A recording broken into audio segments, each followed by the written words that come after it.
The crystal chandeliers of the Boston ballroom glittered, but my focus wasn't on the champagne.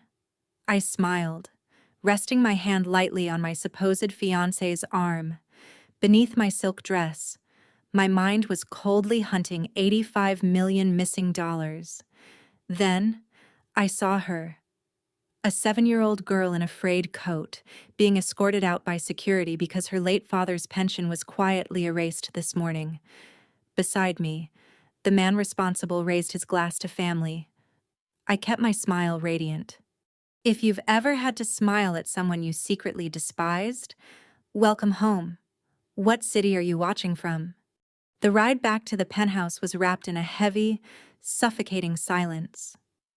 I dropped my coat on the velvet armchair and walked straight to the floor-to-ceiling windows. The city of Boston glittered below, a sprawling grid of lights hiding 1,000 dirty secrets in its shadows. I poured a glass of cold water, walked over to my mahogany desk, and opened the thick leather folder containing our engagement agreement. It was a flawless piece of legal fiction. Every clause was meticulously drafted to present the illusion of a wealthy, modern couple preparing for a high society union. But my eyes bypassed the asset division and the property deeds. I flipped directly to page 4. Section 12.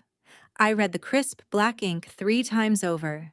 The second party shall under no circumstances participate, observe, or engage in any financial procedures, compliance audits, or internal routing reviews pertaining to the enterprise. I ran my finger over the heavy cardstock. It was a remarkably specific restriction, the kind of boundary that made an undercover forensic accountant pause and calculate. Gabriel had drafted this document himself. Was he keeping me completely separated from the finances to protect me from the inevitable legal fallout when his empire collapsed? Or was this a calculated legal firewall designed to ensure I could never officially trace the $85 million bleeding out of the logistics accounts? I sat down and booted up my encrypted laptop. I did not feel anger. Anger makes you careless. I only felt the cold, methodical hum of a puzzle waiting to be solved.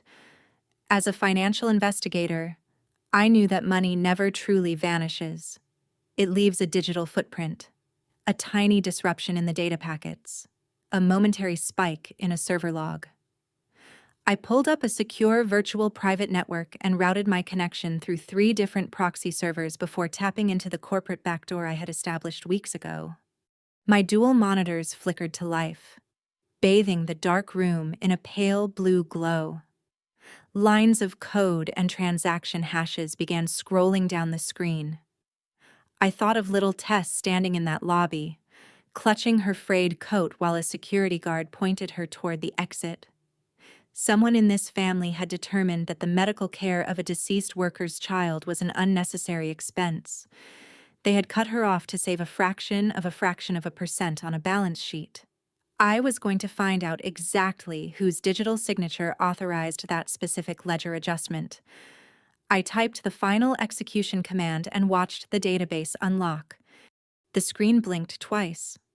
The Boston harbor smelled of salt, rusted iron, and the quiet desperation of the morning shift. The fog was thick, hanging low over the water and wrapping the massive shipping cranes in a gray shroud. I stood near the edge of the pier, holding a cardboard cup of black coffee, letting the bitter heat warm my hands. Director Vance arrived exactly 4 minutes late. He always did. It was a psychological power move he had practiced since his days at the academy, a silent reminder of who controlled the timeline. He did not look at the water. He kept his eyes fixed on his encrypted mobile device, his tailored trench coat looking entirely out of place against the backdrop of the industrial docks. He wanted the indictment file on Gabriel closed by Friday. He spoke in clipped, impatient tones, detailing the political pressure mounting from the Justice Department. He needed a clean arrest, a prominent CEO in handcuffs, and a press conference before the end of the fiscal quarter. I took a slow sip of my coffee. I explained that the money trail did not point directly to Gabriel's personal accounts. The $85 million was fragmenting, bouncing through a highly sophisticated network of offshore shell entities. Every single one of those dummy corporations was managed under the operational umbrella of Arthur. I laid out the financial flow clearly, expecting Vance to authorize a deeper audit into the older man's holdings. Vance dismissed the data without a second thought. He waved his hand, a sharp, irritated gesture. "Arthur is old money," he said. "He belongs to an era we are not targeting right now. Gabriel is the new head of the snake. We cut off the head. The body dies. Focus your access entirely on Gabriel's direct authorizations." I watched Vance's eyes. As a forensic accountant, I do not just read spreadsheets and tax returns. I read patterns of human behavior. Deviations from the baseline are the first indicators of fraud. Vance was anxious. His breathing was slightly elevated, and he was deliberately ignoring a massive, glaring vulnerability in the corporate structure. Why ignore Arthur? Why push so recklessly to close the net around Gabriel when the digital footprints clearly led in the opposite direction? A chill crept up my spine that had nothing to do with the harbor wind. I remembered the day I sat in Vance's office 5 years ago, a junior analyst eager to prove my worth. I remembered signing a routine compliance report that he had placed on my desk. That very report had been used to classify Tess's father's death as an internal fraud issue, stripping his family of their pension. Vance had handed me the pen. I looked at the man standing before me now, realizing the system I served might be just as corrupted as the cartel I was investigating. I nodded slowly, offering a perfectly neutral agreement. The fog rolled in. The corporate headquarters of the enterprise was a towering monolith of glass and brushed steel. The air inside the executive suite always smelled faintly of expensive leather and ozone. Gabriel's office was immaculate, devoid of personal photographs or unnecessary clutter. Everything had a designated place, much like the man himself. I was sitting on the modern sofa, reviewing a meaningless public relations portfolio, when Gabriel walked over and handed me a thick blue binder. He asked me to carry it up to the boardroom on the 42nd floor for the afternoon strategy meeting. His tone was casual, entirely unremarkable. I took the binder, feeling the heavy weight of the premium paper inside. As I stood up, my thumb brushed against the metal clasp. It was slightly unfastened. A single sheet of paper slipped out from the plastic sleeve and drifted onto the glass coffee table. I looked down. It was a master index of international routing numbers and beneficiary names. There were no redactions. There was no encryption. It was raw, devastating. Highly classified financial data sitting completely exposed in the middle of an office. My breath caught in my throat for a fraction of a second. A man who runs an organization of this magnitude does not simply drop the keys to his underground vault on a coffee table by accident. Every move Gabriel made was calculated to the millimeter. I slowly slid the paper back into the blue binder and snapped the metal clasp shut. I looked up. Gabriel was standing by his desk, adjusting the cuffs of his tailored shirt. He was watching my reflection in the polished glass wall.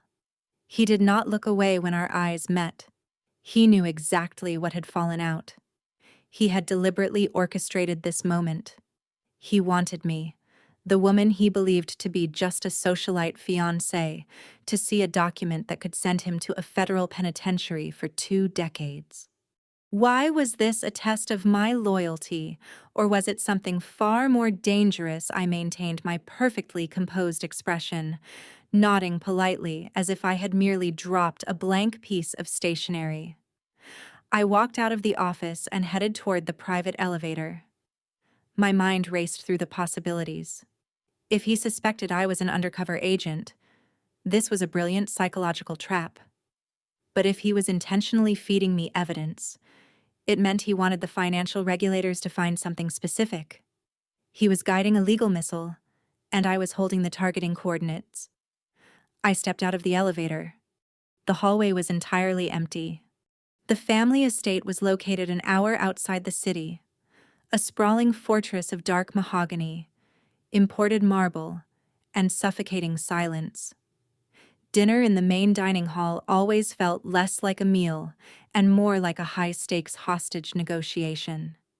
I sat quietly next to Gabriel, the perfect picture of an elegant partner, while the household staff poured rich red wine into crystal goblets. Arthur sat at the head of the long table, cutting his rare steak with surgical precision. Morgan, Gabriel's younger sister, sat directly across from me. She looked exhausted, staring down at her porcelain plate, barely touching her food. The tension in the room was a tangible, heavy thing. Then, Arthur set his silver knife down. He looked at Gabriel, his voice smooth, cultured, yet dripping with a deeply ingrained venom. "You do not hate the sins of this family, Gabriel," Arthur said, taking a slow sip of his wine. "You only hate that society can finally see them." Gabriel did not flinch. He did not raise his voice or offer a sharp rebuttal. I watched the subtle tightening of the muscle in his jaw, the only physical betrayal of the immense pressure he was under. This was the invisible chain of the survivor. Gabriel was bound by a sacred deathbed promise made to his father to protect the family name and ensure their survival. He was the chosen heir, the one supposed to carry the legacy into a legitimate future.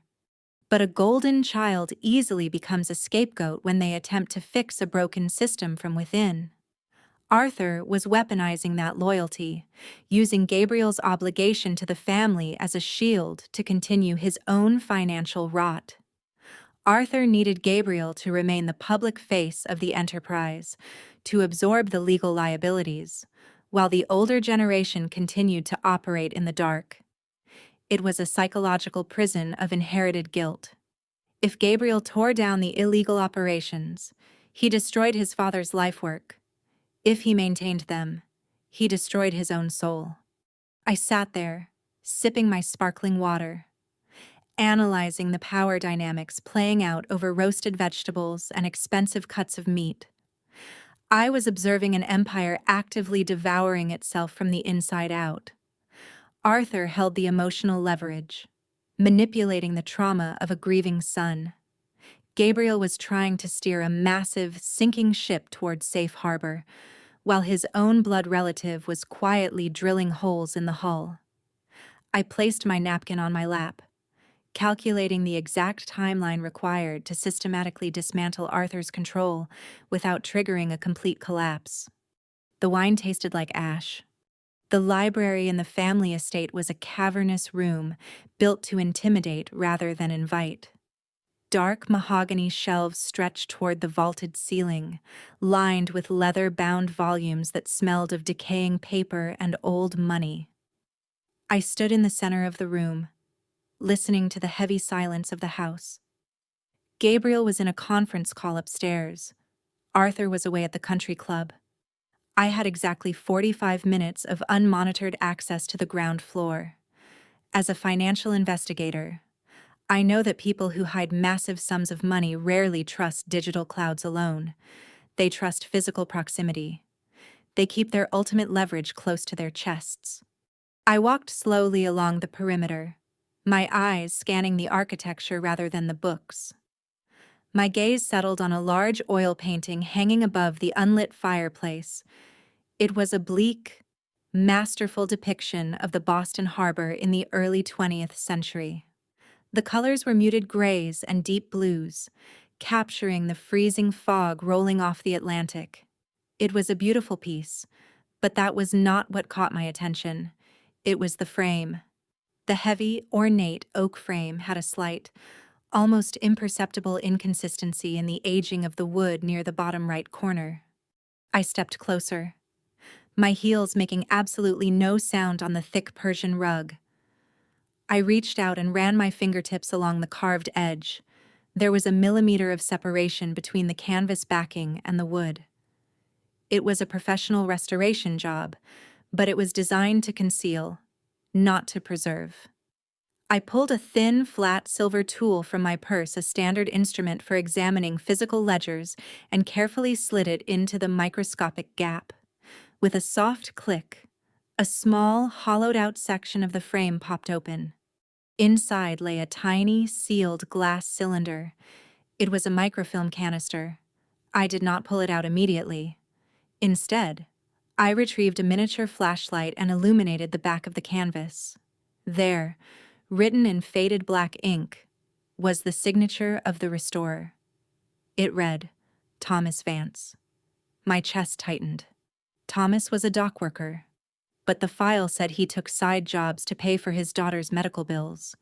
He was Tess's father, the man who had been framed for fraud and died in federal custody. I carefully extracted the canister. I knew what this was. Before Thomas was silenced, he had found something in the corporate offices while fixing a frame. He had copied it, hidden it inside this very painting, and left it as a silent witness. This was the original, unadulterated audit trail. This was the master key to an irrevocable trust that Arthur had spent years trying to permanently erase.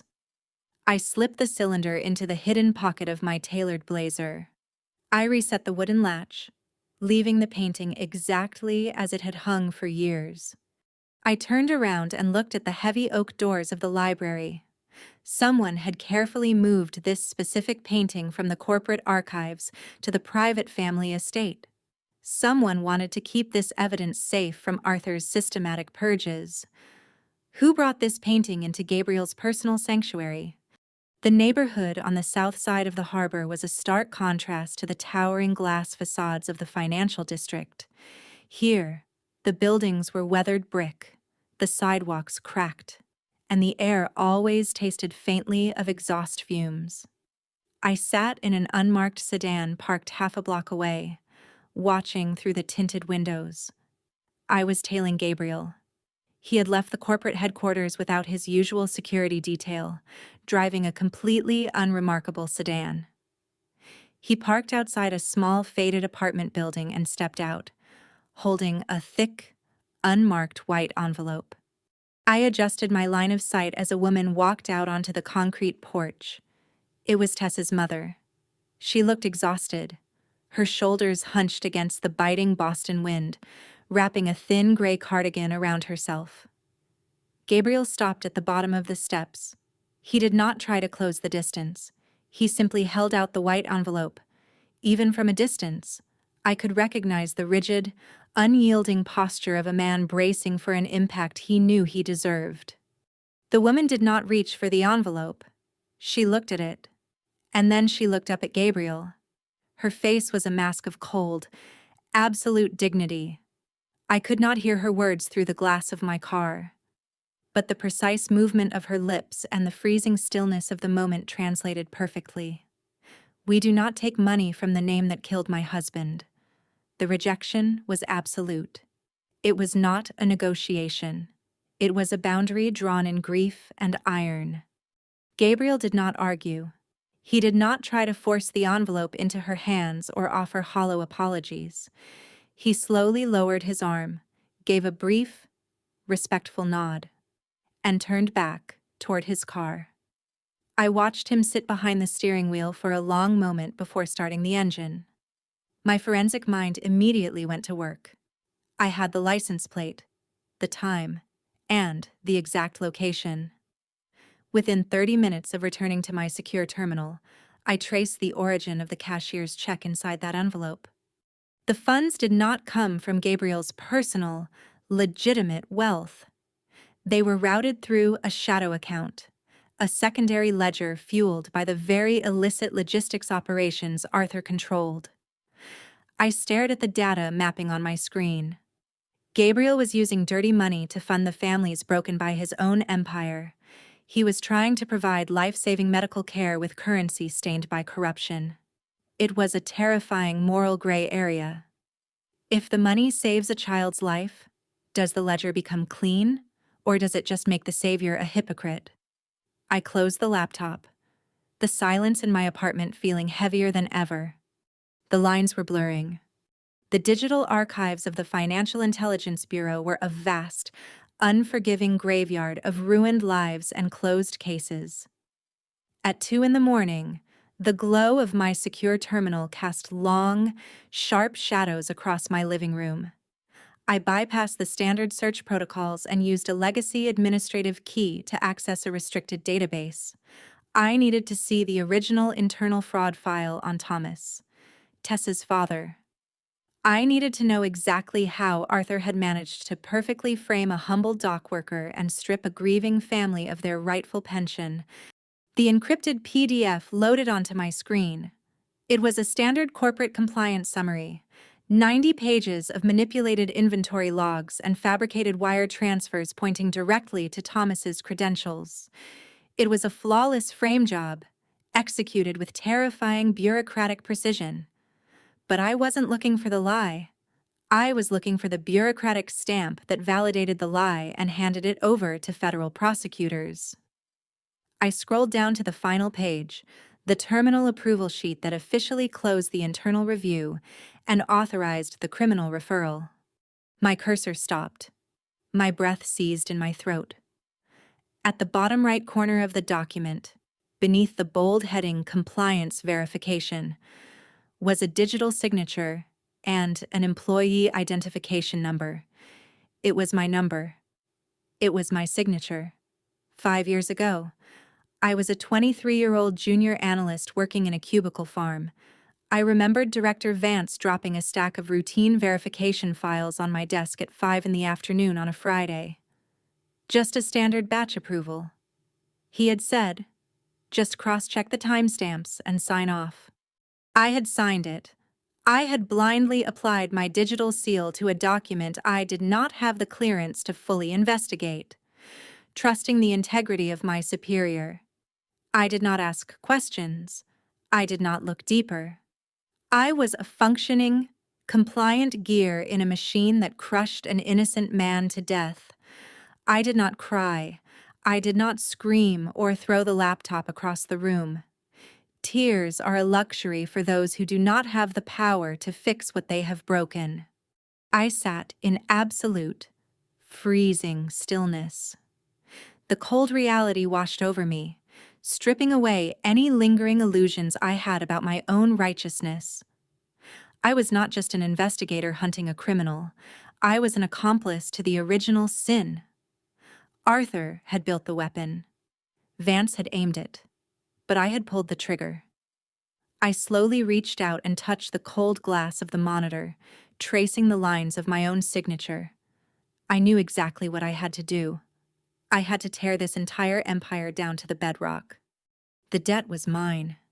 The executive suites at the corporate headquarters operated on a frequency of polite, sanitized ruthlessness.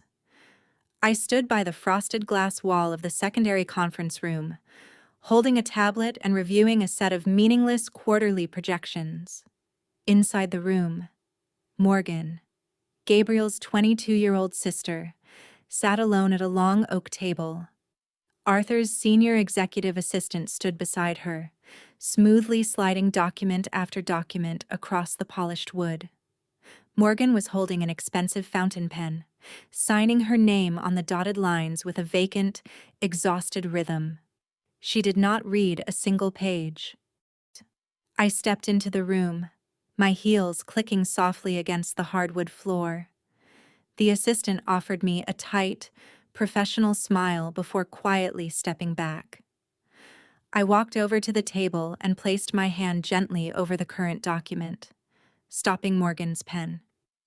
You should read the indemnification clauses before you authorize an offshore holding company. Morgan, I said, my voice low, perfectly even. You are legally binding yourself to liabilities you cannot even pronounce. Morgan looked up at me. There was no anger in her eyes, only a profound, hollow resignation. She gently pulled her hand away from mine and set the pen down. In this house, Jessica, my signature is always called trust, she said, her voice barely above a whisper. They tell me it's for the family trust, They tell me it's for my scholarship funds. It is always called trust, until the day it becomes evidence. She picked up the pen and signed the document anyway. This was the dark heart of white-collar crime, the normalization of systemic abuse. Arthur was not holding a gun to her head. He was doing something far worse. He was using the cultural weight of family loyalty to turn his own niece into a nominee director, a legally disposable shield. When the federal regulators eventually breached the corporate firewalls, they would not find Arthur's name on the shell companies. They would find Morgan's. The board of directors knew. The internal auditors knew. But they all looked away, anesthetized by their high salaries and annual bonuses. I watched the assistant gather the freshly signed documents, placing them into a secure leather portfolio. Morgan stood up, smoothed her designer skirt, and walked out of the room without looking back. She was a ghost, haunting her own life. A casualty of a war she never asked to fight. Arthur was systematically building an insurance policy made of his own blood relatives. I looked at the faint impression her pen had left on the leather desk pad. He was going to sacrifice her to save himself. I let the door close. The server room was located on the sub-basement level, accessible only through a biometric scan and a highly restricted keycard. I had neither. What I did have was a cloned access token I had quietly skimmed from Arthur's chief technology officer during a charity gala 2 nights ago. I swiped the token. The heavy steel door unsealed with a muted hiss. The room was freezing, the air conditioning units roaring to keep the massive racks of servers from overheating. I walked to the standalone terminal in the back corner, the one reserved for executive disaster recovery. I did not have much time. I plugged a sterile, untraceable drive into the port and began mapping the corporate registry numbers I had memorized from Morgan's signing session. I needed to see exactly where those new shell companies were being integrated into the global financial network. I bypassed the standard graphical interface and dropped straight into the command line, querying the encrypted metadata of Arthur's private email server. I filtered the search by the specific corporate identification tags Morgan had just authorized. A single, highly encrypted internal memo materialized on the screen. It was sent from Arthur to his senior logistics director in the Cayman Islands. There were no attachments, no financial spreadsheets, no blatant instructions to launder capital. It was a masterpiece of corporate plausible deniability. The message contained only one sentence: "Move the winter cargo before the harbor audit." I stared at the glowing white text against the black screen. In the shipping industry, winter cargo usually referred to seasonal inventory routing, but this email was not routed through logistics. It was sent to a financial management firm. I ran a cross-reference matrix against the corporate treasury logs. The pieces snapped together with terrifying clarity. Winter cargo was the internal code name for the $85 million siphoned from the pension funds. The harbor audit was not a maritime inspection. It was the upcoming federal compliance review scheduled for the end of the month. Arthur was not just hiding the money, he was mobilizing it. He was preparing to execute a massive, untraceable wire transfer, pushing the stolen capital through Morgan's newly minted dummy corporations and out into offshore tax havens where subpoenas held no power. Once the money crossed the final digital border, it would be gone forever, and Morgan would be left holding the smoking gun. I initiated a silent download protocol, pulling the complete metadata, the IP routing history, and the digital timestamps of the email. I needed irrefutable proof that this directive came from Arthur's terminal. The download bar hit 100%. The digital clock on my encrypted dashboard read 2 in the morning when Gabriel finally knocked on my door. He did not say a word. He simply gestured for me to follow him. We bypassed the main elevators and took a restricted service lift down into the sub-basement levels of the corporate tower. The air grew progressively colder as we descended. leaving behind the scent of expensive executive cologne and entering a space that smelled purely of filtered ozone and chilled concrete. We stepped out into a stark, brightly lit corridor that ended at a heavy, unmarked steel door. Gabriel pressed his thumb to a biometric scanner, entered a 16-digit passcode from memory, and pushed the door open. I walked into a space completely disconnected from the rest of the world. It was a massive, climate-controlled vault, walled entirely in reinforced white acoustic paneling. There were no security cameras. There was no wireless internet router. In the center of the room sat a long metallic table covered in thousands of meticulously organized physical documents. I stepped closer, my analytical mind immediately registering the nature of the paperwork. These were not the sanitized compliance reports Arthur presented to the board. These were the real ledgers. I picked up a thick-bound folio and began reading the crisp, black text. It was a comprehensive, multi-year strategy to systematically sever the corporation from every illicit offshore partnership Arthur had ever established. I saw detailed severance packages for corrupt logistics managers. I saw drafted tax filings designed to voluntarily declare past discrepancies and pay massive federal penalties. I saw a dedicated trust fund specifically structured to compensate the families of the harbor workers who had been exploited by the old regime. Gabriel had not just started this process yesterday. The dates on the earliest drafts went back 4 entire years. He had been working in absolute, suffocating isolation. He stood on the other side of the metallic table, watching me process the overwhelming volume of evidence. I had spent weeks assuming his calm demeanor was the arrogance of an untouchable criminal. I was entirely wrong. It was the crushing exhaustion of a man who was quietly trying to dismantle a bomb while standing directly on top of it. If he moved too quickly and exposed Arthur abruptly, the entire corporate infrastructure would collapse, taking thousands of innocent employees and pensioners down with it.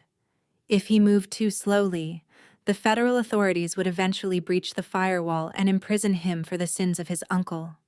I set the heavy folio back onto the table. I realized then that Gabriel was not acting. He was not a villain trying to preserve an empire of dirty money. He was a captive of his own bloodline, desperately trying to construct a legitimate lifeboat before the ship finally sank beneath the waves. He had built this white room as a sanctuary for the truth, compiling every piece of evidence necessary to eventually clear his name and destroy the shadow network from the inside out. I looked at the thousands of pages stacked perfectly in the freezing air. He had planned it all. The dawn light filtering through the high windows of the white room was pale and unforgiving. I sat alone at the metallic table, Gabriel having returned to his penthouse to maintain the illusion of his daily routine. I pulled a secure, high-capacity flash drive from the lining of my coat and plugged it into the standalone server tower in the corner. I had a profound, irreversible decision to make. My direct orders from Director Vance were explicitly clear. I was stationed here to gather evidence specifically aimed at indicting Gabriel for financial fraud. I was supposed to be the final nail in his legal coffin. I watched the data transfer initiation screen blink on the monitor. If I handed this specific cache of documents over to the Financial Intelligence Bureau, Vance would immediately bury it. Vance was already compromised, held captive by Arthur's blackmail regarding the wrongful conviction of Tessa's father. Handing the truth to a corrupt system was not justice. It was simply changing the management of the crime. I thought about the $85 million Arthur was currently moving through the winter cargo shell companies. The real parasite was not the man trying to refund the stolen pensions. The real parasite was the man who had ordered the theft in the first place. I typed a sequence of override commands into the terminal. I was no longer operating as a loyal agent of a fractured bureaucracy. I was shifting my target entirely. I initiated a deep, encrypted mirroring protocol, creating an exact digital duplicate of Gabriel's entire 4-year reformation strategy. I needed to protect this data from both Arthur's corporate purges and Vance's federal tampering. I was going to build a secondary, impenetrable case against Arthur, using the very financial forensics they assumed I was too emotional to execute properly. The progress bar moved slowly across the screen. I felt a strange, profound sense of clarity. For 5 years, I had carried the invisible weight of a signature I had blindly placed on a fraudulent compliance memo. I had followed the rules of the system, and an innocent dock worker had died in a federal cell, leaving a little girl to face the world alone. I was absolutely done following the rules of a system designed to protect the predators and punish the vulnerable. I pulled the loaded drive from the port and slipped it safely back into my coat. I walked out of the freezing vault, ensuring the heavy steel door locked securely behind me. I knew that the moment I stepped back into the corporate headquarters, I would be playing a terrifying double game. I had to convince Arthur that I was a naive, easily manipulated fiancé, while simultaneously convincing Vance that I was still blindly building a case against Gabriel. It was a tightrope walk over a bottomless canyon, but I felt absolutely no fear. I walked toward the elevator. I chose the dangerous path. The executive boardroom on the top floor of the corporate tower was a masterpiece of intimidating design. Floor-to-ceiling windows offered a panoramic view of the Boston skyline, while the center of the room was dominated by a massive, polished mahogany table. I sat quietly in a leather chair situated slightly behind Gabriel, playing the role of the quiet, supportive partner observing her future husband's domain. The 12 members of the board of directors were seated around the table, their attention fixed on the digital presentation glowing on the far wall. Arthur stood at the head of the room, holding a laser pointer and speaking in a smooth, deeply reassuring baritone. He was presenting the quarterly compliance and revenue reports. I watched the numbers slide across the screen, my forensic mind instantly dissecting the fabricated data. He had buried the missing $85 million under a highly sophisticated network of staggered logistical depreciation costs and overseas consultant fees. It was a beautiful, mathematically flawless lie. I looked around the table at the 12 highly educated, wealthy individuals who controlled the destiny of this enterprise. They were nodding in agreement. They were taking notes. They were completely and utterly anesthetized by the illusion of stability. This is the most terrifying trap of systemic white-collar crime. The normalization of malice. When a crime is committed in a dark alley with a weapon, society instantly recognizes the inherent evil. But when a crime is committed in a climate-controlled boardroom, using pivot tables and sterilized corporate terminology, the empathy of the observers becomes entirely paralyzed. These directors did not see little Tess being thrown out of a medical clinic because her insurance was revoked. They did not see the broken families of the harbor workers struggling to pay rent. They only saw a positive variance in the quarterly dividend projections. Arthur clicked to the final slide, highlighting a projected 20% increase in shareholder returns for the upcoming fiscal year. A murmur of polite, satisfied approval rippled through the room. They did not care where the profit margin originated. They did not want to look beneath the floorboards because they were perfectly comfortable walking on the pristine hardwood above. Arthur smiled, his eyes briefly meeting mine. It was a look of absolute, arrogant confidence. He believed he had successfully sterilized his theft, transforming a devastating act of financial violence into a routine corporate success story. Gabriel sat perfectly still, his hands folded neatly on the mahogany table. He did not object to the report. He knew that challenging Arthur in this room, without the absolute, unassailable proof of the uncorrupted audit trail, would be corporate suicide. The board would immediately side with the man delivering the highest profit margins. Gabriel was biding his time, letting the monster feed itself until it grew too heavy to move. I mirrored his stillness, my face a mask of polite boredom. The meeting concluded. The lie was officially ratified. The financial news networks erupted at exactly 6 in the morning. I was sitting at the kitchen island of the penthouse, holding a cup of black coffee, when the alerts began flooding my secure mobile device. A massive, anonymously sourced data dump had just hit 3 major investigative journalism outlets simultaneously. The headlines were identical, blaring in aggressive red fonts across every screen. They explicitly accused Gabriel of orchestrating a highly complex, multi-million-dollar money laundering operation utilizing the corporation's international shipping lanes.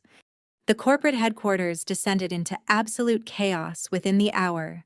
Telephones were ringing relentlessly, the public relations department was drafting emergency denial statements, and the legal team was frantically trying to establish a containment perimeter.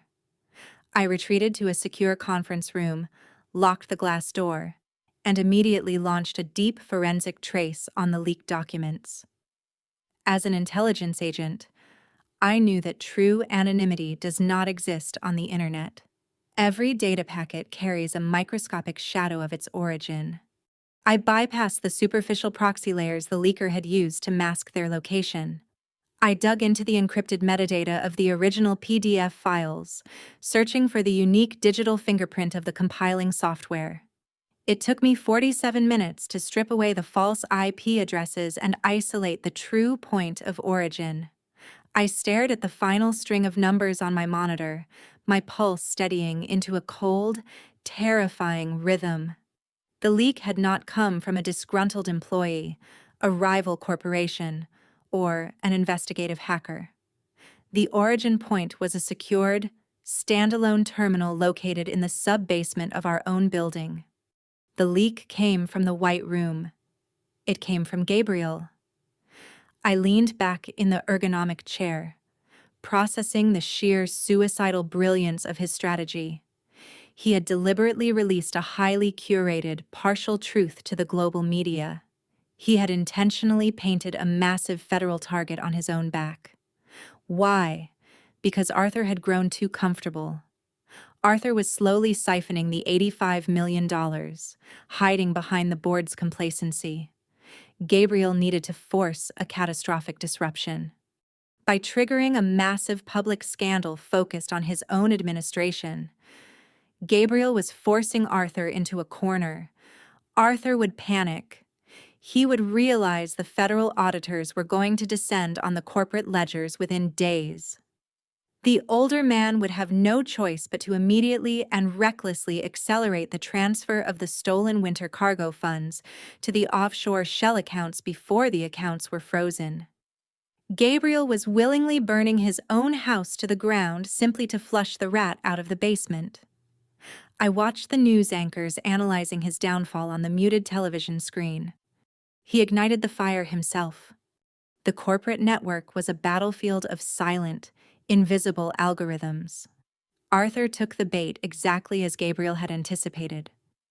By midnight, the internal security monitors in my isolated data terminal began registering massive, frantic spikes in international routing requests. Arthur was panicking. He was attempting to move $85 million across 3 different sovereign borders in a matter of hours, desperately trying to launder the capital through the dummy corporations Morgan had unknowingly authorized. I sat in the darkness, my fingers flying across the mechanical keyboard, completely locked into the digital chase. I was not just watching the money move, I was actively documenting every single footprint it left behind. Arthur was using high-level encryption protocols, assuming his digital maneuvers were entirely invisible to standard corporate oversight. But I was not a standard auditor. I deployed a specialized tracing script, intercepting the encrypted authentication handshakes between the corporate servers and the international banking portals. If you believe that no secret can stay buried forever, drop a truth in the comments. I watched a string of $5 million detach from the primary logistics account. Arthur routed it through a fake vendor invoice in Delaware, bounced it to a holding company in Luxembourg, and finally pushed it toward a private treasury account in the Cayman Islands. It was incredibly fast, a blur of wire transfer codes and clearance authorizations. But he made one critical, arrogant mistake. He authorized the final international clearance using his own heavily encrypted virtual private network connection, believing the encryption would mask his identity. He did not realize that I had already mapped the underlying architecture of the corporate server. I cross-referenced the Secure Society for Worldwide Interbank Financial Telecommunication Message Codes, the SWIFT references directly against the internal server access logs.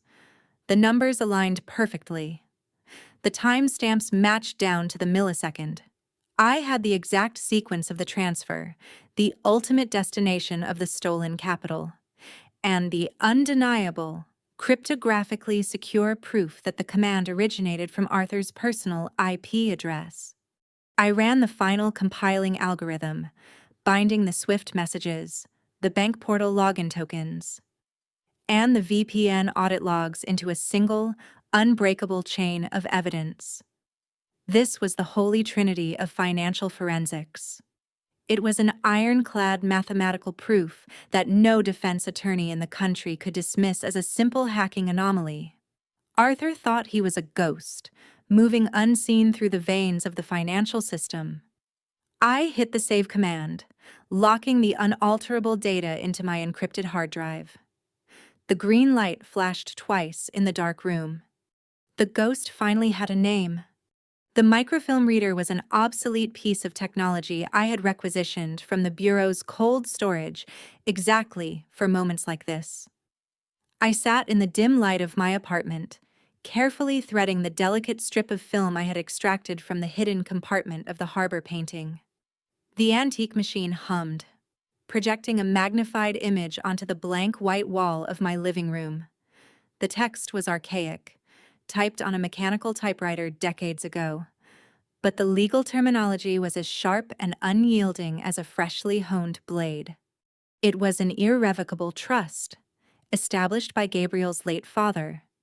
In the world of high-level wealth management, a standard trust is merely a suggestion, a financial vessel that can be easily manipulated by anyone holding a generalized power of attorney.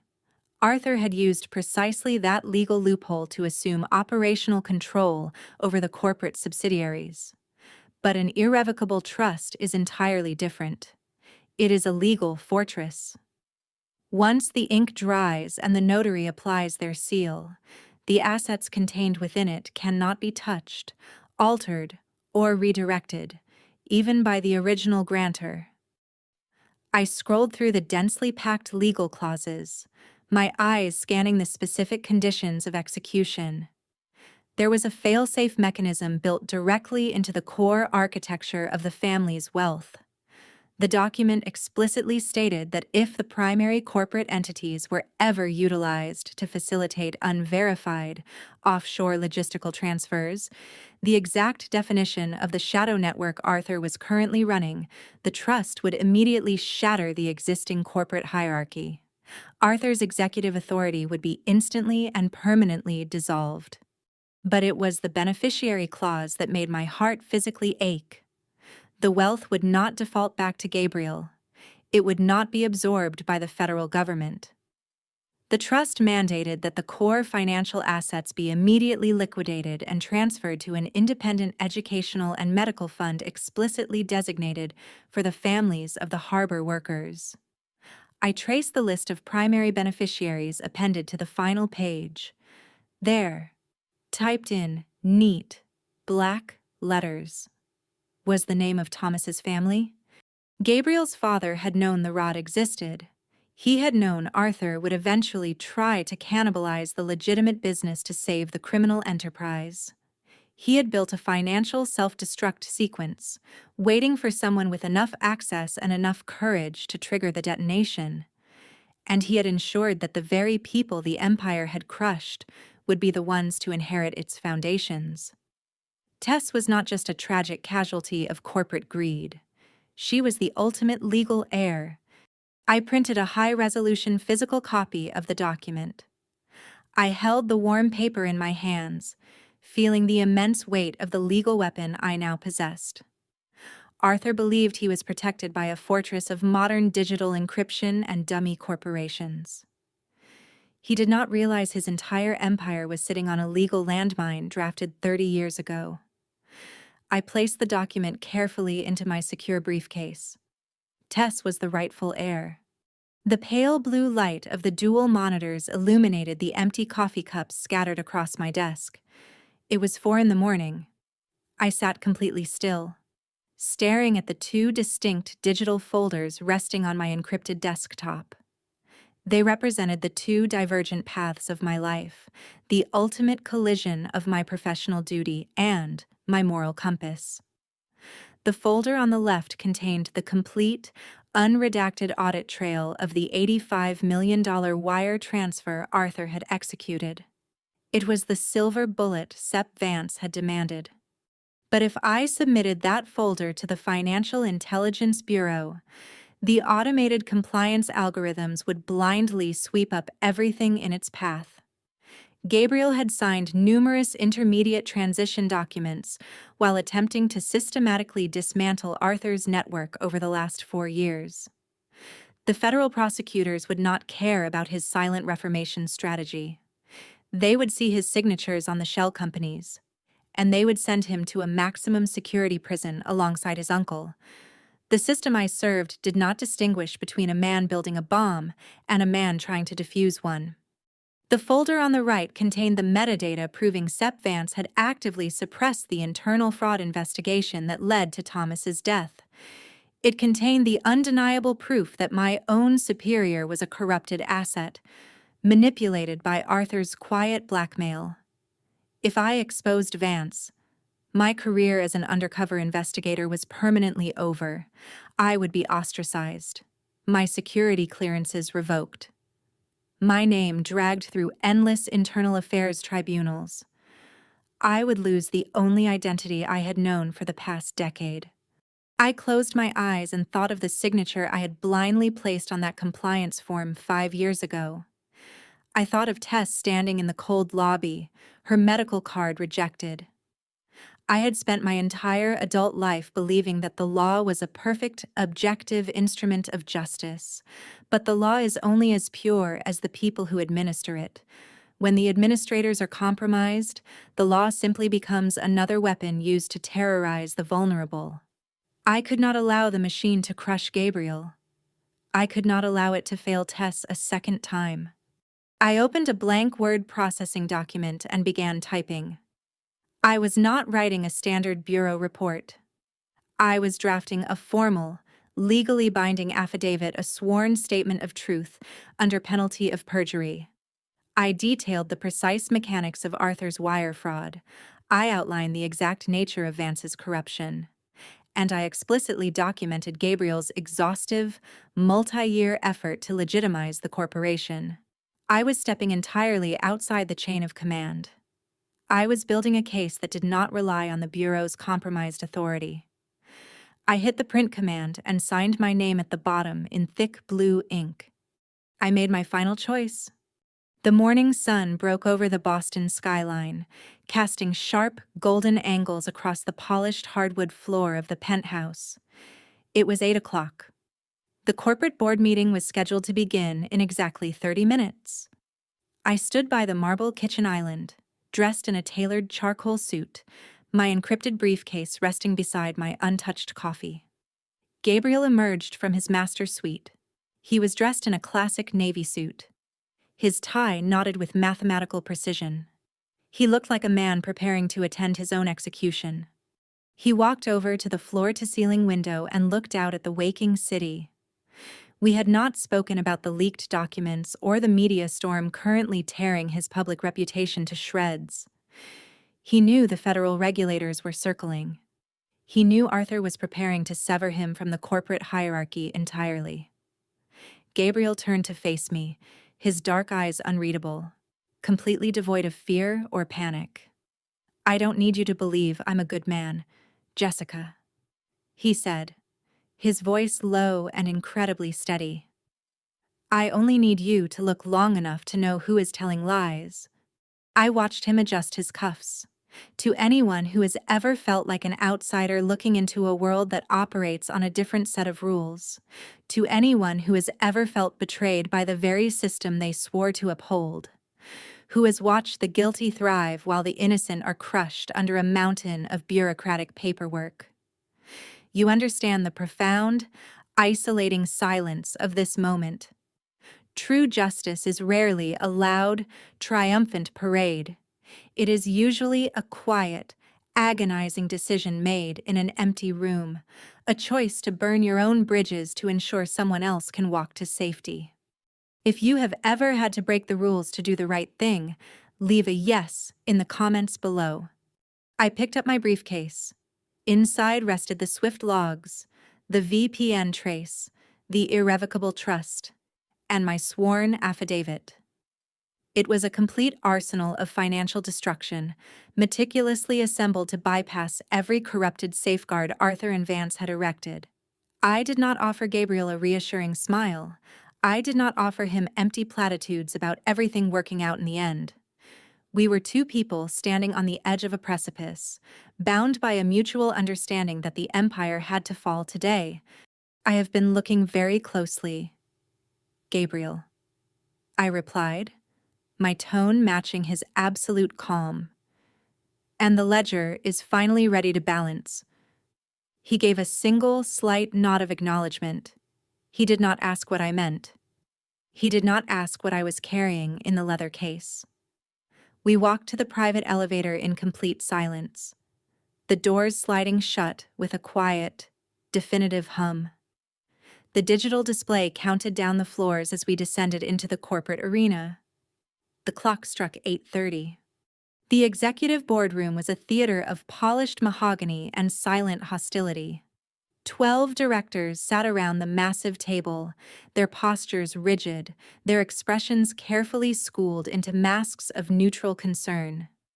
The media scandal surrounding the leaked money laundering accusations hung over the room like toxic smoke. Arthur sat at the far end of the table, exuding an aura of weary disappointment.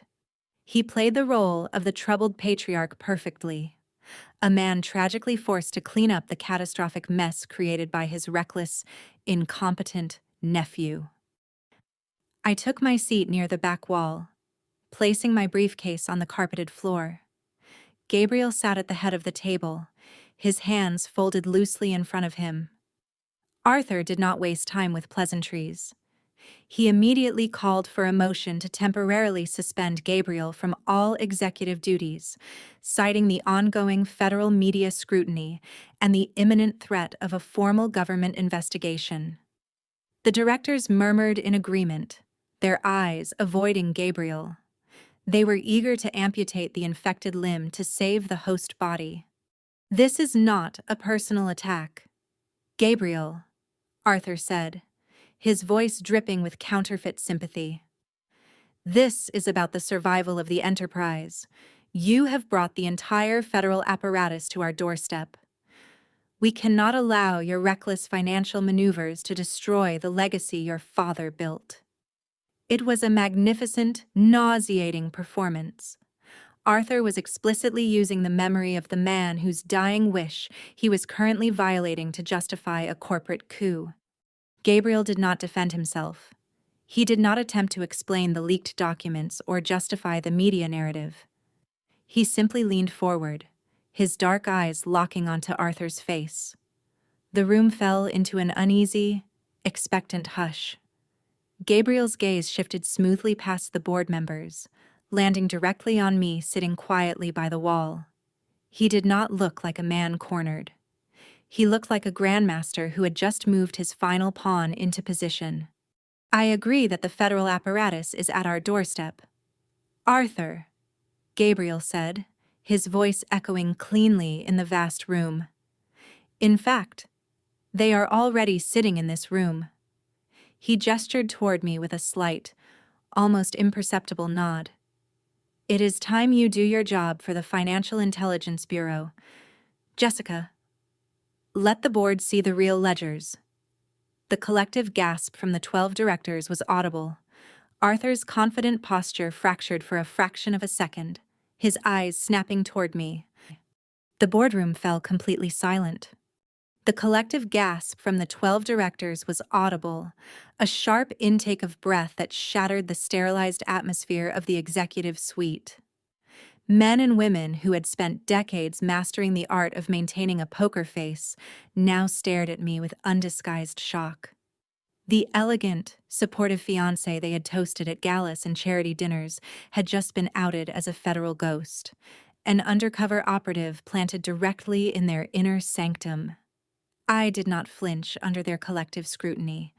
I maintained my perfectly composed posture, my hands resting calmly on my lap. Arthur's confident posture fractured for a fraction of a second. His eyes snapped toward me, calculating the exact trajectory of this new, unexpected variable. He was attempting to measure how much access I truly had, how deep into the digital archives I had managed to penetrate during my tenure as the future lady of the house. Gabriel sat absolutely motionless, having relinquished the stage. He had willingly blown my cover to initiate the final phase of the operation. He knew that the only way to validate the evidence was to force the board to acknowledge my true professional authority. I slowly stood up from my chair by the frosted glass wall. I bent down, picked up my heavy leather briefcase, and walked deliberately toward the massive mahogany table. Every eye in the room tracked my movement. The silence was absolute, heavier than the freezing air in the sub-basement server vault. I unlatched the metal clasps of the briefcase with two sharp clicks that echoed like gunshots. The boardroom fell completely silent. Arthur did not panic. A man who has spent 30 years operating a sophisticated white-collar criminal network does not lose his composure over a single revelation. The momentary shock vanished from his eyes, replaced immediately by a cold, calculating amusement. He leaned back in his plush leather chair, steepling his fingers beneath his chin. He watched me approach the table with the casual arrogance of a predator watching a mouse walk willingly into a steel trap. "A federal operative," Arthur mused, letting a soft, condescending chuckle escape his lips. "How remarkably dramatic, Gabriel, and entirely unnecessary." He turned his attention back to the board of directors, smoothing the lapels of his immaculate suit. "If the young lady truly works for the Financial Intelligence Bureau, she is intimately familiar with the concept of digital compliance. Let us not waste the board's valuable time with theatrical accusations. Let us look at the authenticated corporate record." Arthur signaled to his senior assistant. The assistant tapped a command into the master console. The large digital screen on the wall shifted from the sanitized quarterly projections to a highly classified internal clearance document. It was the formal Know Your Customer and Compliance Approval Report for the massive $85 million transfer, the Winter Cargo Initiative. The document authorized the immediate liquidation and international routing of the pension assets. I stared at the screen, my expression remaining completely neutral. At the bottom of the rigorous compliance checklist, glowing in harsh white pixels, was a cryptographic approval seal. It was a digital signature verifying that the transaction had been fully vetted, internally audited, and cleared of any money laundering indicators. Arthur smiled, his eyes locking onto mine with a vicious, triumphant gleam. "As an undercover agent, you must have felt quite powerful investigating us," Arthur said smoothly.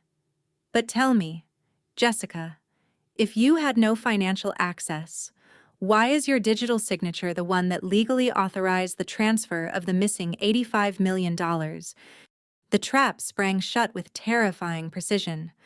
Arthur had not ignored my presence. He had weaponized it.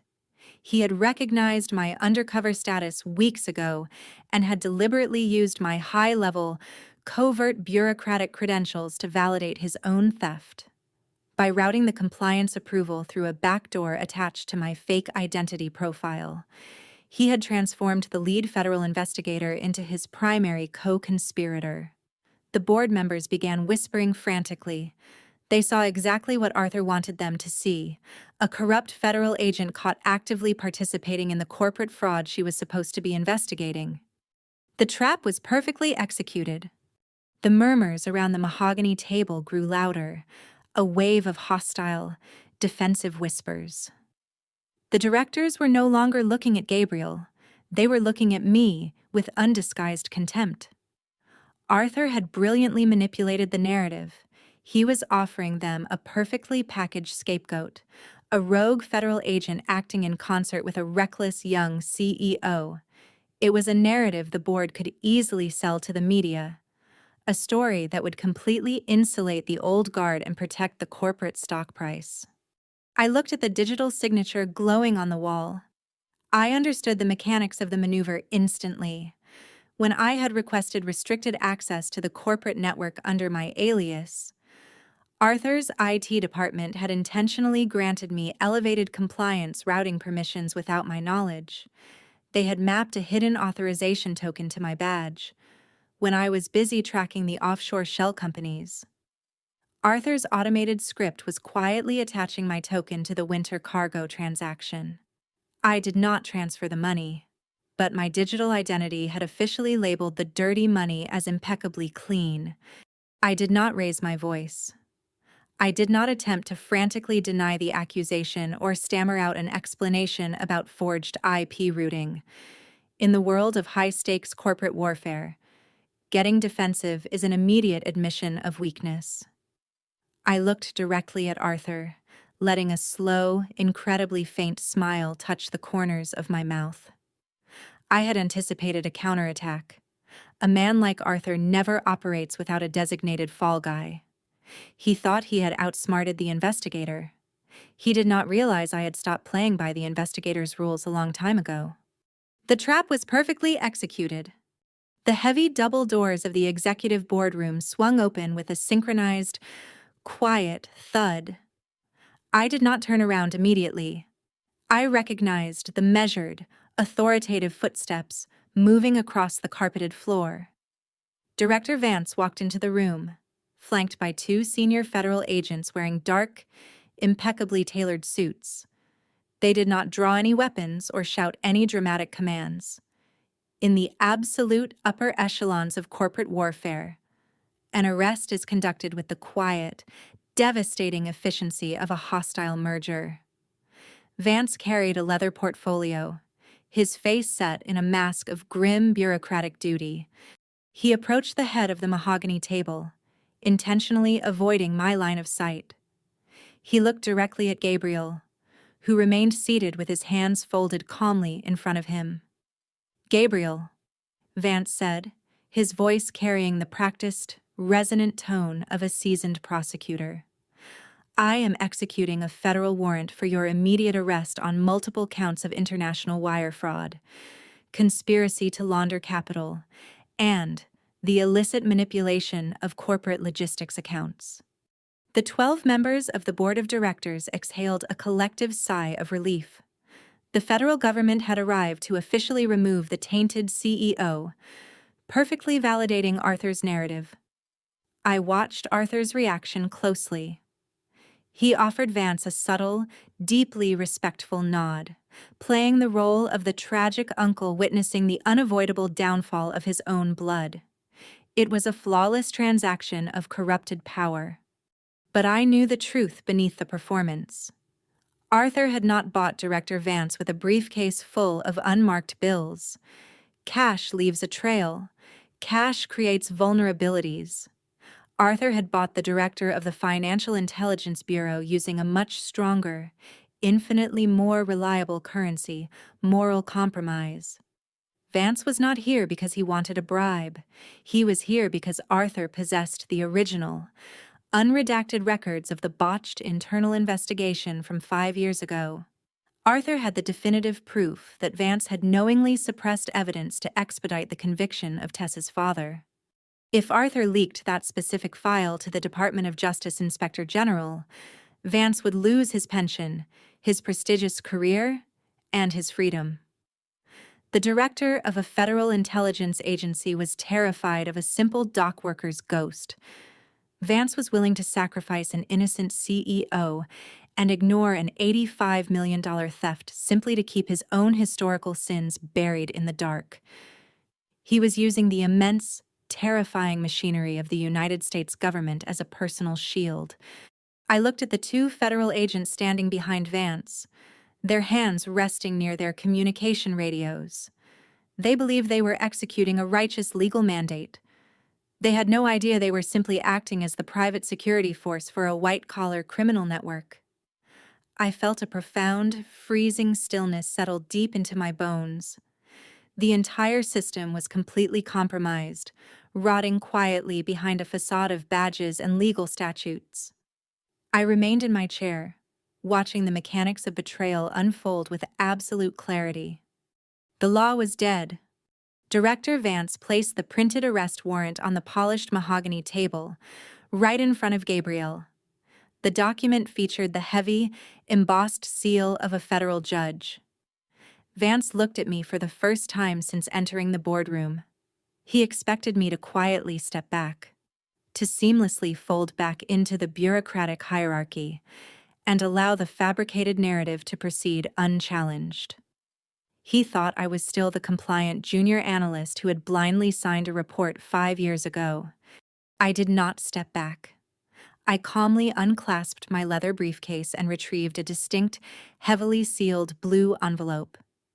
I stood up and walked the length of the long table, the rhythmic click of my heels cutting through the suffocating silence of the room.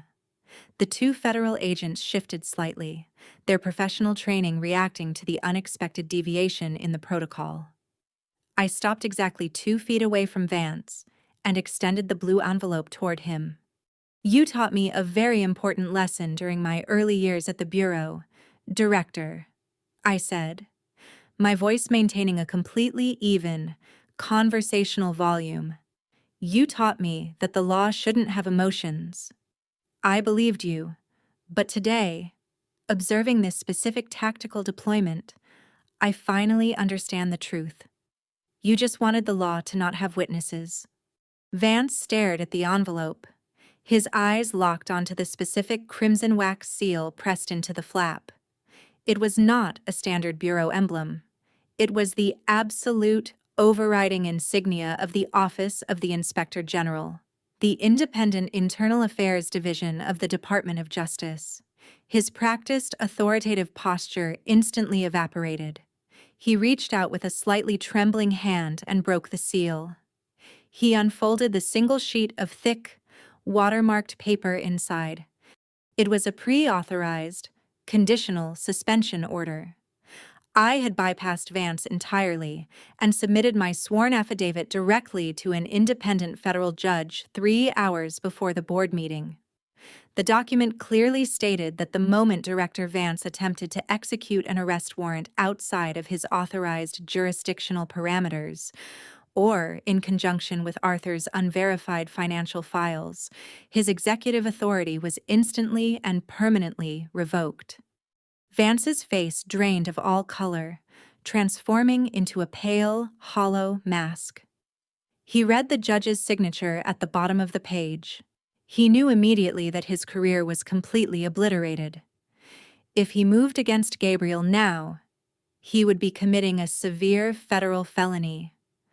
The two agents behind him watched their superior carefully, waiting for a command. Vance slowly folded the paper and placed it in his trench coat pocket. He did not say a word.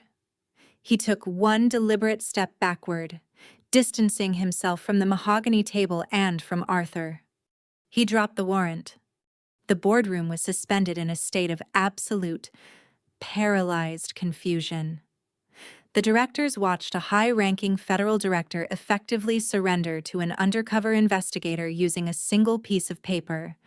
But Arthur did not panic. The moment Vance stepped back, Arthur smoothly pivoted, seamlessly transitioning to a secondary tactical defense. He was a grandmaster who had already anticipated the loss of a major piece on the board. He turned his attention away from Vance and focused entirely on the chief corporate counsel sitting near the projector screen.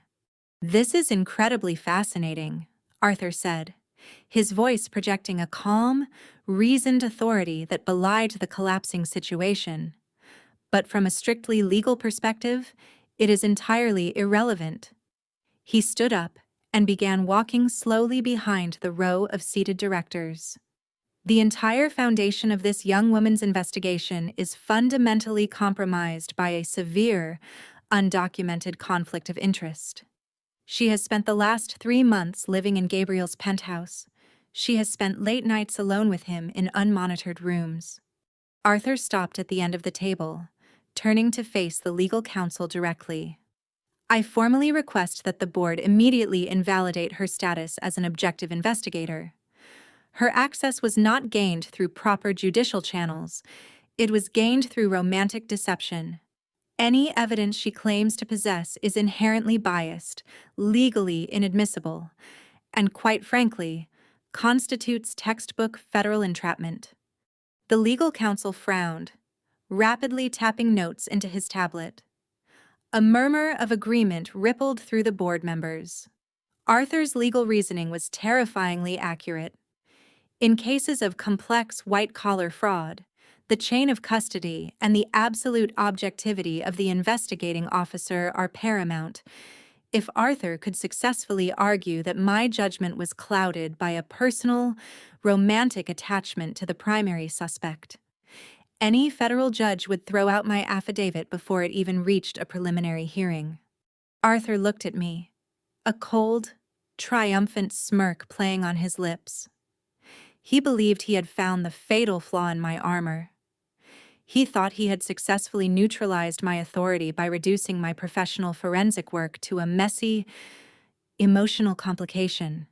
If my testimony was legally disqualified, Vance's suspension would mean nothing. The $85 million would still clear the international banking portals by the end of the business day, and Gabriel would still be ousted from the corporation. I looked at his confident smile, perfectly maintaining my own dignified composure. I did not argue against the accusation of emotional involvement. I did not attempt to passionately defend my professional integrity in front of 12 executives who had already decided to sacrifice the truth for corporate stability. I simply walked back to my briefcase and retrieved a small, encrypted flash drive. Arthur had played a brilliant defensive maneuver, but he fundamentally misunderstood the nature of the war we were fighting.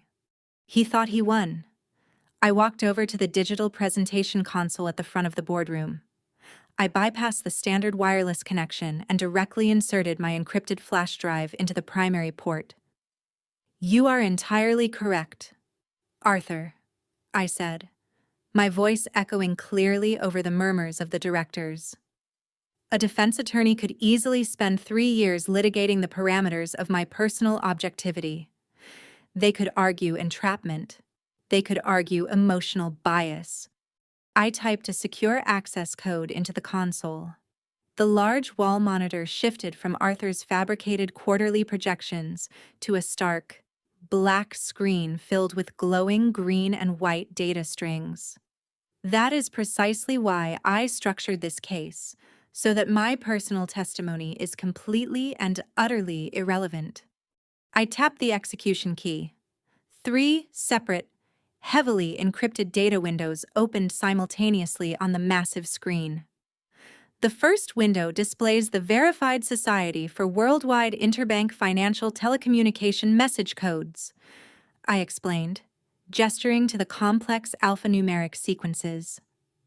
These are the exact SWIFT routing references for the $85 million currently moving toward the Cayman Islands. I pointed to the second window. The second window is the real-time banking secure portal login log, provided directly by the International Clearinghouse. Finally, I highlighted the third window, a cascading stream of internal corporate network traffic. And the third window is the unalterable corporate virtual private network audit trail, Downloaded from your disaster recovery server at 3 in the morning. The corporate legal counsel stood up, his face turning an ashen gray as he read the interconnected data points. When you cross-reference these 3 specific logs, I continued, my tone as clinical as a surgeon's blade, they create a flawless cryptographic hash. They prove that the final, critical authorization to move the stolen pension funds was executed from a specific IP address. I highlighted the final string of numbers in red. An IP address permanently and exclusively assigned to your personal, biometric locked terminal. Arthur. Arthur's triumphant smirk completely vanished. The blood drained from his face, leaving him looking suddenly very old and entirely hollow. He stared at the irrefutable mathematical proof projected on the wall. He could discredit a human witness. He could manipulate a board of directors. But he could not argue with a synchronized, trilateral digital audit log. He had built his empire on the assumption that digital encryption would mask his identity, completely failing to realize that encryption works both ways. The very technology he used to hide his theft was now acting as his permanent, undeniable confession. The board members physically leaned away from him, the silence in the room heavy with sudden realization. The numbers never lie. Arthur looked frantically around the mahogany table, searching for a single sympathetic face among the 12 directors. He found nothing but cold, terrified distancing. The corporate executives were experts in survival, the moment a ship definitively begins taking on water. They aggressively abandoned the captain, realizing the boardroom was lost. Arthur turned his desperate gaze toward the back of the room, fixing on his young niece. Morgan, Arthur commanded, his voice cracking, losing its refined, cultured edge. You are the designated managing director of the Winter Cargo subsidiaries. You have the absolute legal authority. Log into the corporate interface right now and initiate a hard lockdown on those specific routing accounts. Freeze the external transfers. He was trying to force her to execute a final blocking maneuver that would legally complicate the federal seizure of the funds. Morgan sat perfectly still. She looked down at the expensive fountain pen resting on her leather portfolio. For years, she had been conditioned to obey, a compliant instrument used to insulate her uncle from federal liability. She slowly raised her head, looking past Arthur and locking eyes with Gabriel. Gabriel did not give her an order. He merely offered her a quiet, steady look of absolute support. Morgan did not reach for the pen. She stood up, her posture straightening, shedding the weight of the invisible chains she had carried for so long. I am formally and officially revoking my status as a nominee director for all auxiliary corporate entities, Morgan said, her voice trembling slightly but carrying an undeniable, profound strength.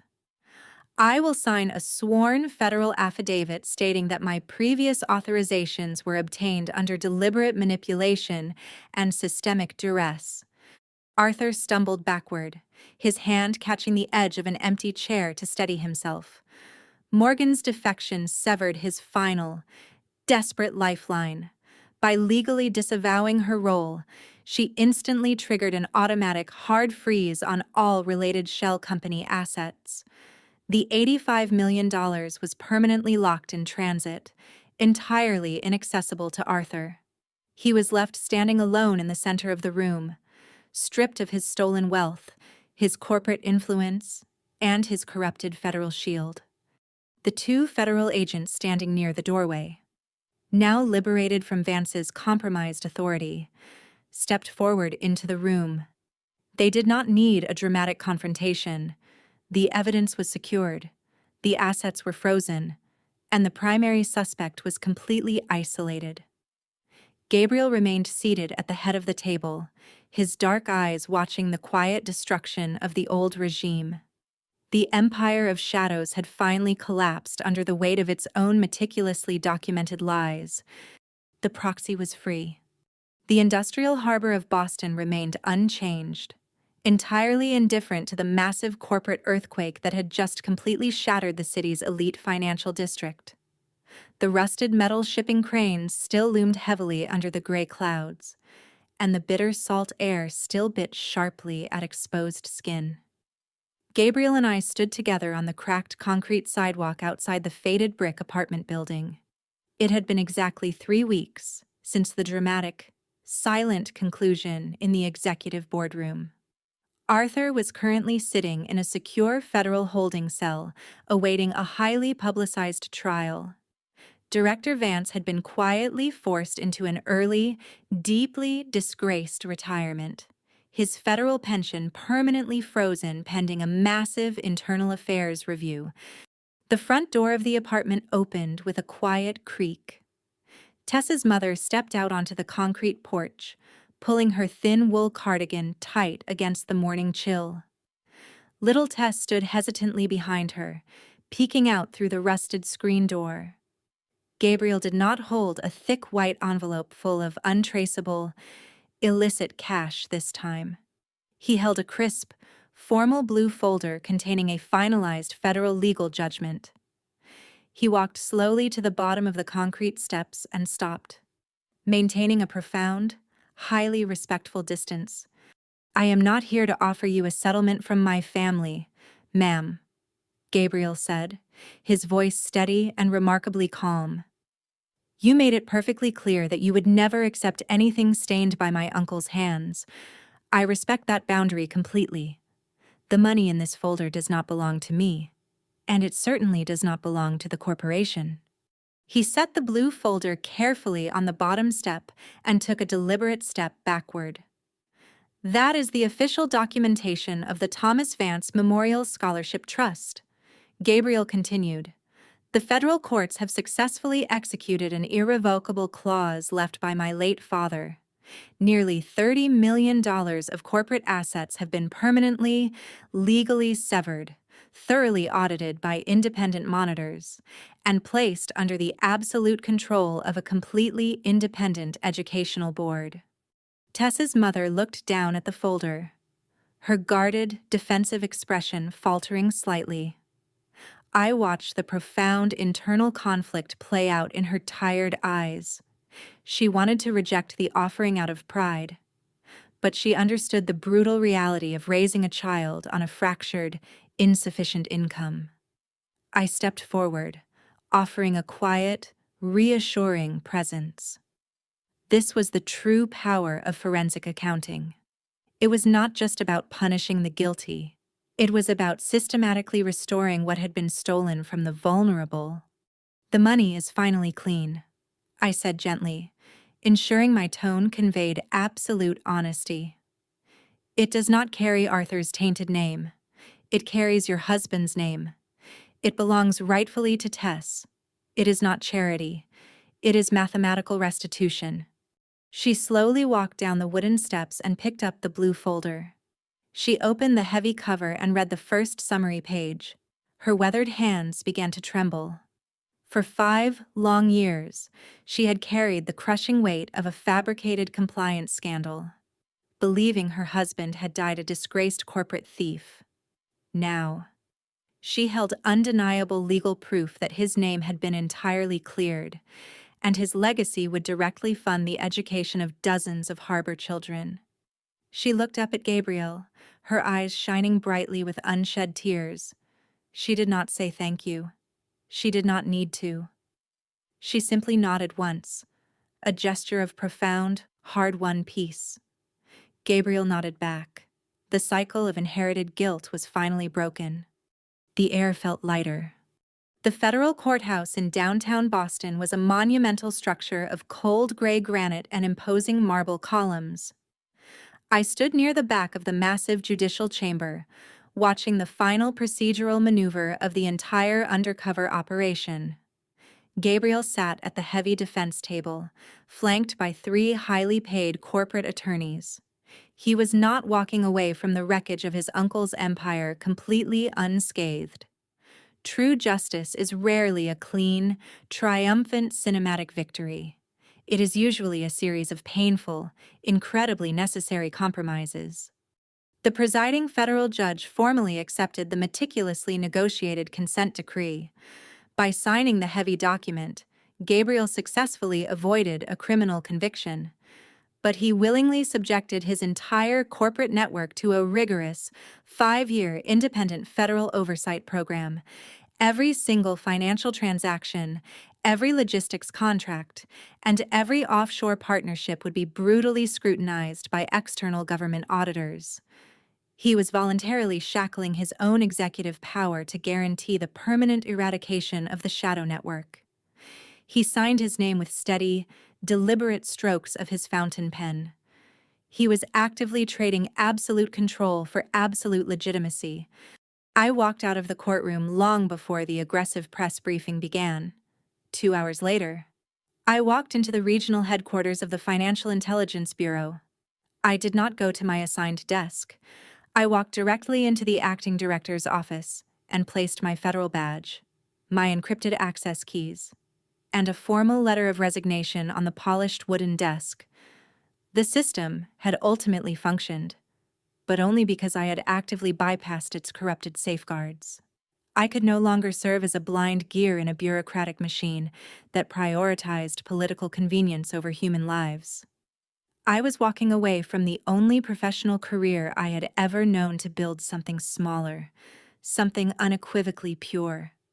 The autumn wind was sharp and wonderfully clearing when I finally pushed open the glass door of a small, quiet cafe near the waterfront. The comforting scent of roasted coffee beans and warm pastry filled the air. Gabriel was already sitting at a corner table, dressed comfortably in a simple dark sweater instead of his usual tailored corporate armor. There were no flashing press cameras, no hostile board members, and absolutely no fabricated identities. He looked up, his dark eyes meeting mine, and a genuine, completely unburdened smile finally touched his lips. I sat down across from him, placing my hands on the warm wooden table. We had started this chaotic journey wrapped in a thick web of whispered lies and defensive corporate maneuvers. We had played a terrifying game of psychological chess against powerful men who believed they owned the financial universe.